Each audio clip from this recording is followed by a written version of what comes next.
The Fragmented Human. And this is chapter 1. Follow along. Again, it's word for word in some places, and some places it's not. But you know that you can download it through Amazon. So chapter 1 is about the great illusion, why we don't experience reality directly. So most people believe they are experiencing reality. They believe they see what is happening. They believe they respond to facts. They believe their emotions are caused by circumstances. They believe their reactions are justified by the events that are happening in their life, sometimes to them. They might be thinking, sometimes for them. In short, they believe they are experiencing life as it is. This is just how it is. I no longer believe that is true. I believe one of the greatest illusions humanity lives under is the belief that we see reality directly. My belief is we don't. We experience reality through filters, our own personal filters, not just occasionally, continuously, every moment of every day. These filters are made up of past experiences, memories, beliefs, values, your identities, your emotional states, your nervous system conditioning, your expectations, and your meanings. What we call reality is often reality after it's already been interpreted, filtered. The problem is that most people don't realize that interpretation is actually occurring. The interpretation happens so quickly, like milliseconds, that it appears to be reality itself. And this is where the illusion begins. So let's have a look at what I'm calling the room experiment. So imagine that there are 10 people and they enter the same room all at once. The room contains chairs, windows, artwork on the wall, people talking, and there's music playing in the background. So objectively, the room is the same for everyone. Yet 10 different realities emerge from these 10 different people. One person notices the music more than others. Another notices the artwork more than the others. Another notices how crowded it feels. Another notices a beautiful conversation happening. Another immediately feels uncomfortable, and another just feels inspired. What happened? Did 10 different realities exist? Not exactly. The room remained unchanged. The observers changed. Each person filtered reality through their own internal world. Each experienced a different version of the same environment. This happens every day, and not just in rooms. It happens in marriages, it happens in businesses, it happens in parenting, it happens with money, it happens in politics, it happens with your relationships, it happens with your success, it happens with your failure, it happens with life itself. So let's take another one. The sunset. I love this one. Imagine standing on a beach, watching a sunset. One person says, "How beautiful." Another says, "It's sad." Another feels peace. Another remembers a lost loved one. Another is distracted by work. Another barely even notices it's even happening. The sunset did not contain beauty. The sunset did not contain sadness. The sunset did not contain peace. The observer brought those meanings. The event was neutral. The interpretation created the experience. So this is one of the foundational ideas of the U inverse. So events do not arrive with meaning attached. Meaning is assigned by the observer, right? So in my own journey, for years, I believe people were struggling because they lacked confidence, which is why I taught belly dancing to a range of women to actually help build their confidence in their body and in public and just in themselves. Then I believed they lacked self-worth. Then I believed they lacked awareness. So this is where that coaching journey came on board, of delving into that. And over decades of working with thousands of people through massage and facilitation and workshops and healing sessions, and of course that personal development and behavioral work, I began noticing something else. People weren't necessarily trapped by reality. They were trapped by what reality meant to them. They were trapped by that. A woman would describe a relationship ending, and then to one person it would actually meant that they'd failed. They would say, I failed. And to another it meant, I'm finally free, and they felt relief. Same event was occurring in their lives, not by the same people, but it was an event. It was a relationship ending. But they both assigned a different meaning to it, and therefore they had a different experience, and therefore then they created a different future, because one was walking away feeling failed, the other was walking away feeling free.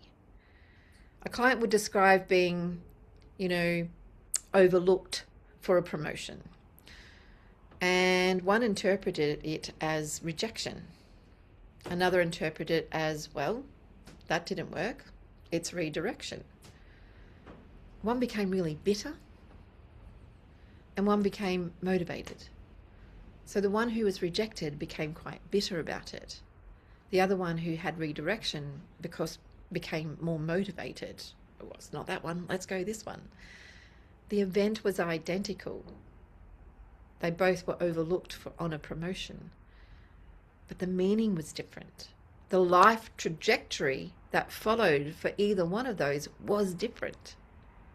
So I began realizing that meaning might be more powerful than circumstance. So the neuroscience of prediction, when we look at it, modern neuroscience contains a fascinating idea known as predictive processing. So for many years, people believed the brain worked like a camera. Reality happened, the brain recorded it. Simple. Researchers, though, increasingly suggest something very different. The brain appears to function more like a prediction machine.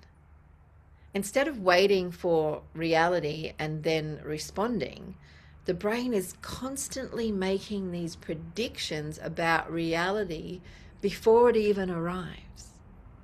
So it asks, what is happening? What should I expect? What does this mean? What happens next? Then it compares incoming information against those predictions. In other words, the brain is not simply observing reality, the brain is actively constructing experience. This helps explain why two people can experience the same situation differently. Their predictions are different. Their expectations are different. Their meanings are different. Therefore, their experience is different.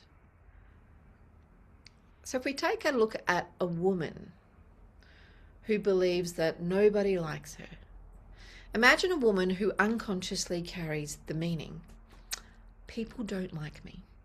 She's unconsciously carrying that meaning. She walks into a room, immediately her nervous system begins searching for evidence. Someone fails to make eye contact with her, evidence.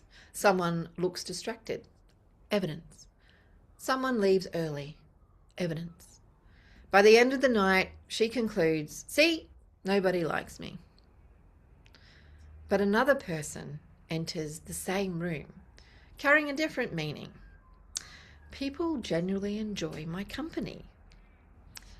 They notice smiles, they notice conversations that they're involved in, they notice this connection with people and this warmth that's going on.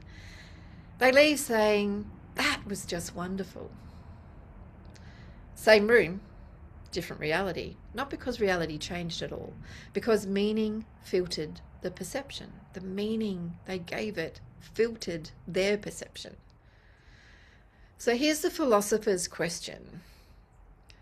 Philosophers have wrestled with this problem for centuries.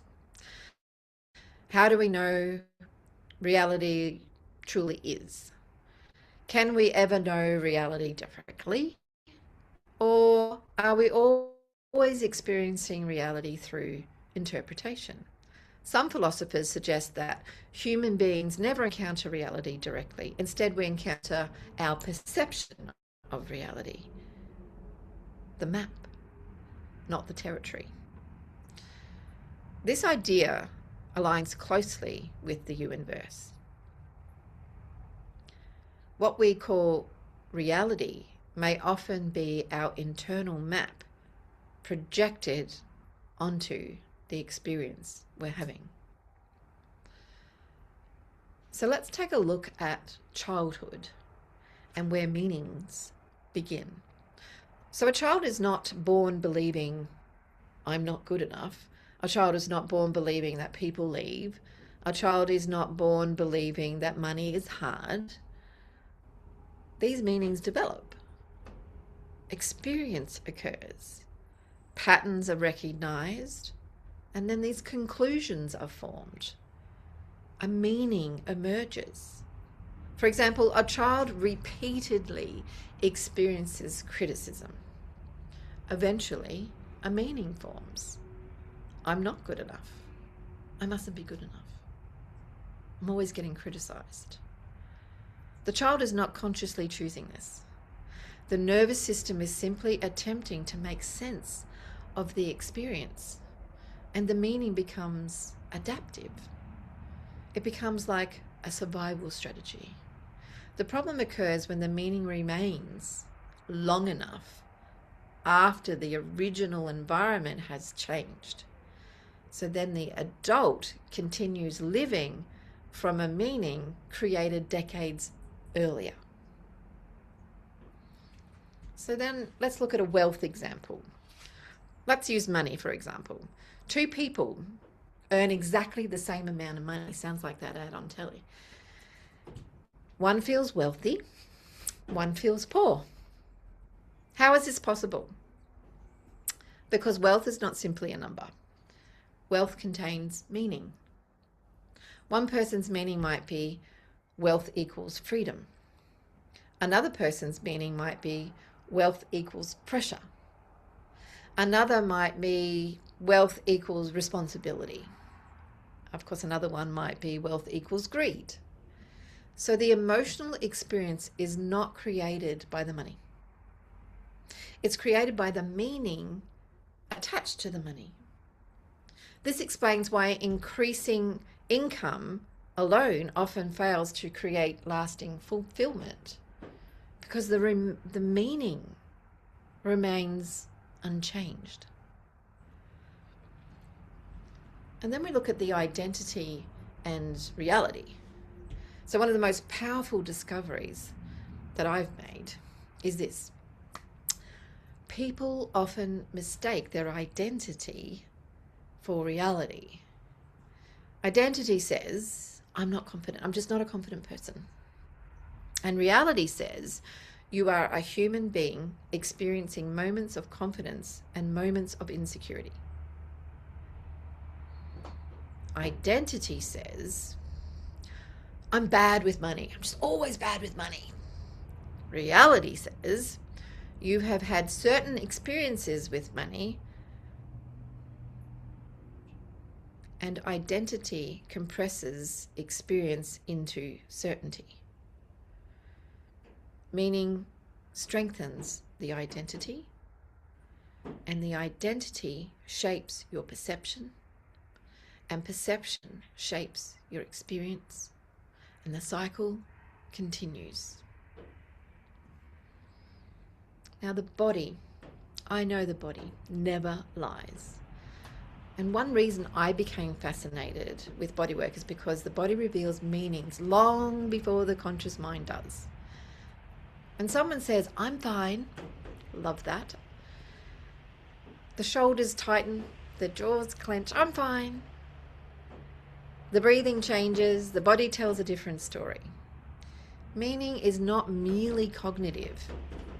Meaning becomes embodied. The body stores these patterns and these protective responses and these emotional memories and these behavioral strategies. The body becomes the physical expression of meanings accumulated over time. This is why awareness alone is often insufficient. People may understand something intellectually while their body continues living an older reality. So they might speak certain things, but their body is still living in that old reality. So here's a practical exercise. The meaning audit. Let's take a journal. Choose an area of your life that frustrates you. Perhaps it's money. Perhaps it's your relationships. Perhaps it's your confidence. Perhaps it's your success. Perhaps it's your wealth. Perhaps it's parenting. Perhaps it's even your health. Just choose an area of your life that frustrates you and write down the following questions. What do I believe about this? So if it's money, what do I believe about this? You know, it might be that money's hard to come by, or money doesn't grow on trees, whatever it might be. Write down what you believe about it to be true for you. You know, what does this mean to me? What is the meanings that you've got around it? When did I first learn this meaning? So take yourself back of, did you come up with this on your own? Or did you borrow it from somebody? Did you hear it from somebody else and went, oh, I'll use that? Is the meaning objectively true? Like, can you make sure that this meaning that you've got all around that, whatever you've chosen for life, can you objectively know that it is true? Or is it simply an interpretation? You know, what alternative meanings might also be possible? So do not rush this exercise. Usually you write down all the meanings you already have and then you flip them, which is the alternative meanings that might also be possible. What else could it mean that's possible? So the purpose is not to create positive thinking. The purpose is not to reveal any hidden meanings. Once meaning becomes visible for you, well, choice becomes possible.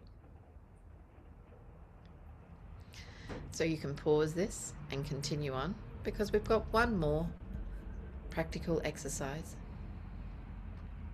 And this is about an event versus the meaning. So just think of a recent situation and write down the event only, just the event. So it might have been a walk along the beach. It might have been driving somewhere in your car. It might have been going to the supermarket, whatever it was. Just write the event only. So example, like my client cancelled. That happens sometimes. Then write the meaning you assign to it. Example, they don't value me. Now you separate the two. The event is my client cancelled. The meaning is they don't value me. Notice they are not the same thing. The simple exercise can actually be life-changing, because most suffering occurs when meaning becomes fused with the reality. So in that, what I've always done is, if a client cancels, well, that gives me opportunity to have some me time, or to file the paperwork, or to do a job that I've been putting off, which are all my possibilities. So look for the instant reaction that comes up when something happens and what you give meaning to it. So the beginning of freedom.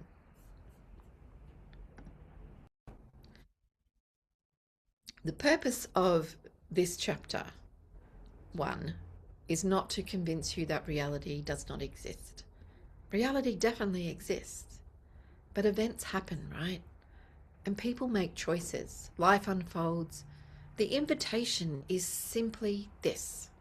Notice that between the event that you experience sits something powerful. Meaning. Meaning influences what you see. Meaning influences what you feel. Meaning influences what you expect.